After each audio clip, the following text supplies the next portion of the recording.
حاصل کرنے کے لیے جو ہے اپنے آپ کو پیش کرتا ہے۔ مذہب اسلام نے اس تمام کو مٹا کر پوری دنیائی انسانیت کو ایک پلیٹ فارم پر جمع کیا۔ دنیا کا کوئی بھی نظریہ ہو، دنیا کی کوئی بھی قوم ہو، دنیا کی کوئی بھی NGO ہو، وہ دنیا کے انسان کو ایک پلیٹ فارم پر ان اصول اور قواعد کی بنا پر وہ جمع نہیں کر سکی جو مذہب اسلام نے جمع کیا۔ اس آیت مبارکہ کے اندر یا ایھا الناس اتقوا ربکم الذی، اے لوگوں، مسلمانوں کو نہیں، مومنوں کو نہیں، بلکہ عالم انسانیت کو کائنات کے رب نے فرمایا کہ اپنے دل کے اندر جو ہے وہ تقوی اختیار کرو۔ جب تمہارے دل کے اندر اللہ کا خوف ہو، آخرت کا تصور ہو، محاسبہ نفس ہو، اور دنیا کی زندگی کی یہ حقیقت ہو، اور آخرت کی جو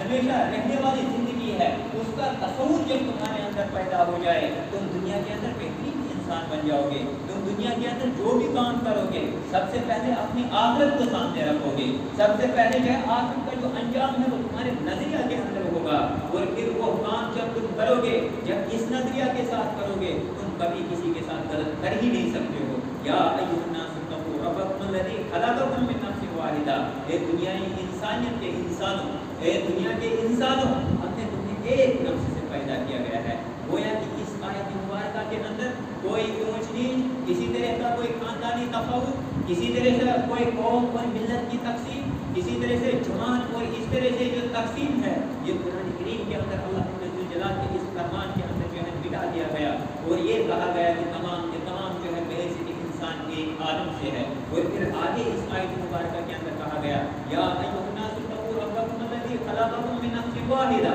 وخلق منها زوجہا، اور اسی جان سے جو ہے تمہارا یہ جوڑا جو ہے یہ بھی پیدا کیا گیا ہے۔ حضرت آدم علیہ السلام سے ہی حضرت حوا علیہ السلام کو وجود میں لایا گیا۔ یہ تصور کیا گیا کہ آپ جب دنیا کے اندر معاشرتی زندگی کے اندر جاؤ گے تو تنہا اور رہبانیت جو ہے یہ اسلام نے منع کر دی ہے۔ انفرادی زندگی کا کوئی تصور ہی اسلام کے اندر نہیں ہے، چاہے آپ گھر کے اندر ہوں، چاہے آپ باہر ہوں، چاہے آپ میدان میں ہوں، چاہے آپ کسی رہائش گاہ پر ہو، انفرادیت کا تصور اسلام نے نہیں دیا، اور اسلام نے خصوصاً جو ہے رہبانیت کو جو ہے اس کا قلعہ کمال کر دیا، اور کہا جب تک ایک انسان جو ہے اس کی خواہشات جو ہے، اس کے حقوق جو اس کے آنکھوں کے ہیں، اس کے نفس کے ہیں، اس کے جان کے ہیں، جب تک یہ حقوق ادا نہیں کرے گا تو یہ بھی ظلم ہے، اور یہ ظلم جو ہے اللہ ذوالجلال نے بندوں پر حرام کر دیا گیا ہے۔ یہ ظلم جو ہے اللہ تعالیٰ نے حرام کر دیا ہے تمام انسانوں پر کہ کوئی بھی آدمی جو ہے اپنے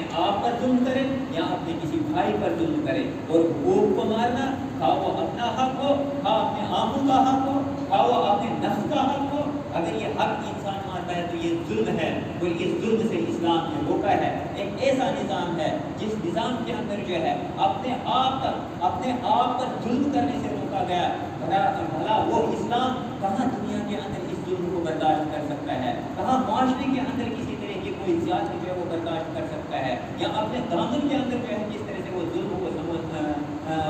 وہ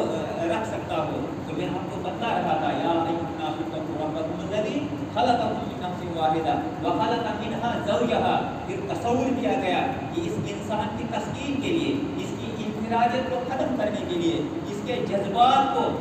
حق پر جو ہے اس استعمال کرنے کے لیے اس کو ایک جو ہے ایک زوجہ کی ضرورت ہے، ایک اہلیہ کی ضرورت ہے، جو اس کے دل کی تسکین ہو، جو اس کے نفس کی تسکین ہو، جس کے ساتھ مل کر جو ہے یہ ایک معاشرے کی بنیاد ڈال سکتا ہو، جس کے ساتھ مل کر جو ہے یہ دنیا کے اندر جو ہے ایک بہترین سماج پیدا کر سکتا ہو۔ اور یہ اس طرح سے ممکن ہے۔ آپ دیکھتے ہیں کہ کائنات کے عظیم پیغمبر محمد رسول اللہ صلی اللہ علیہ وسلم جب ان کو وحی آتی ہے، اور جب فرشتہ پہلا فرشتہ جب غار حرا کے اندر جب آتا ہے اقرأ بسم ربک الذی خلق لے کر، کائنات کے امام محمد رسول کو پتہ نہیں ہے کہ یہ فرشتہ ہے، وہ ڈر گئے، خوف زدہ ہو گئے۔ جب گھر کے اندر پہنچتے ہیں اپنی اہلیہ حضرت خدیجہ رضی اللہ تعالیٰ عنہ سے یہ تمام حالات بیان کرتے ہیں، تو حضرت خدیجہ رضی اللہ تعالیٰ عنہ جو ہے وہ سہارا دیتی ہے کہ میرے سر کے تاج آپ گھبراؤ نہیں، آپ کو اللہ تعالیٰ ضائع نہیں کرے گا، کیوں؟ آپ یتیموں کی مدد کرتے ہو،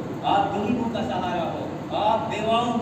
کے سہارے ہو، آپ کو اللہ رب الجلال جو ہے ضائع نہیں کرے گا۔ تو میرے کہنے کا مقصد یہ ہے کہ کائنات کے عظیم پیغمبر کو اگر سہارا دیا تو وہ ایک عورت کی ذات تھی، وہ اس کی اہلیہ کی ذات تھی، جس نے سب سے پہلے محمد رسول اللہ صلی اللہ علیہ وسلم کو